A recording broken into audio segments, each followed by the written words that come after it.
Le dernier paragraphe de ce chapitre, ça concerne un thème un peu particulier, les matrices par bloc.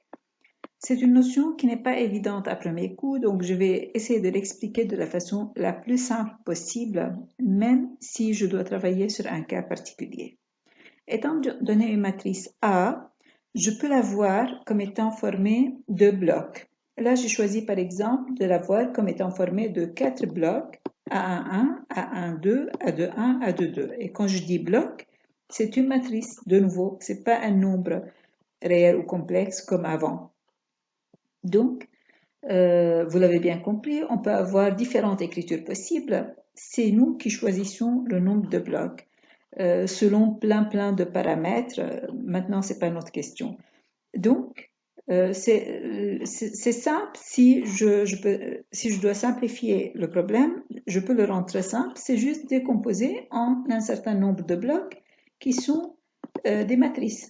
Donc, chacun de ces blocs est une matrice.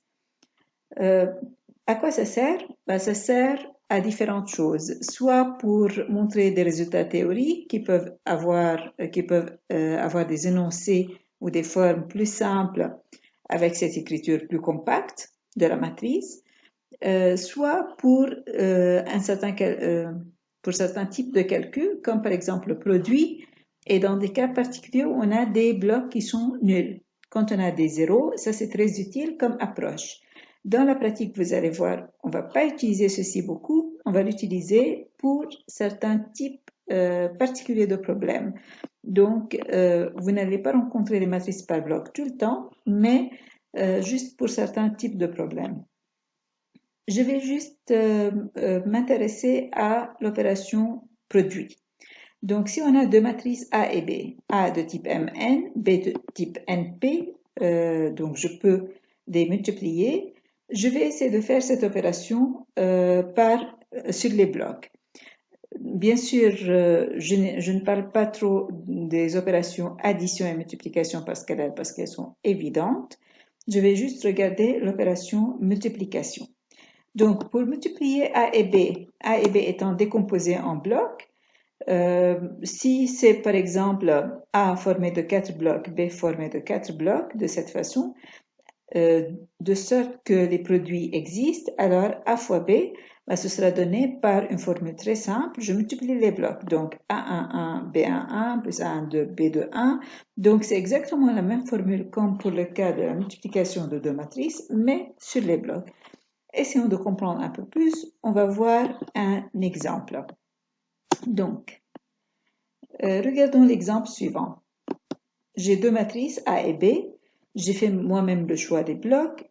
Donc ça, il ne faut pas se soucier. On vous le donne. Donc A, je l'ai décomposé en 4 blocs. A11, c'est la matrice 1, 2. A12, c'est la matrice 0, 3. A21, c'est cette matrice carrée, 2, moins 1, 3, 5. Et A22, c'est une matrice carrée qui est nulle. B, c'est la matrice qui est décomposée aussi en 4 blocs. B11, c'est 2, moins 5, 0, 1. B12, c'est la matrice nulle, ainsi de suite. Ça, c'est B21, B22. Donc, on a réécrit les différentes matrices. Essayez de faire par vous-même l'exemple. Et la formule de la page précédente, elle permet de calculer AB comme étant formé des 4 blocs A11, B11 plus A12, B21. Donc, j'ai mis les couleurs pour attirer votre attention que c'est la même matrice. En rouge, j'ai mis A1, 1, B12 plus A12, B22. Donc, on va faire les différentes multiplications et remplacer chaque terme par sa valeur.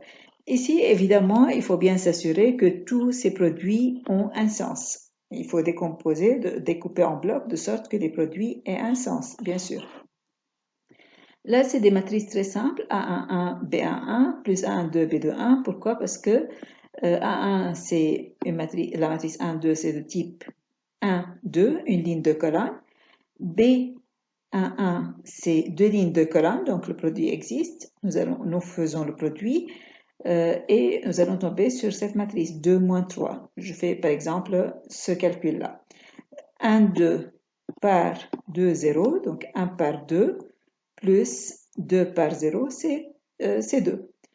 Et le deuxième terme, le moins 3, c'est quoi? C'est le produit scalaire 1, 2 par moins 5, 1. Donc 1 par moins 5, c'est moins 5, plus 2 par 1, c'est 2, donc moins 5 plus 2, c'est moins 3, et ainsi de suite. On fait les différents calculs et nous allons trouver cette matrice AB.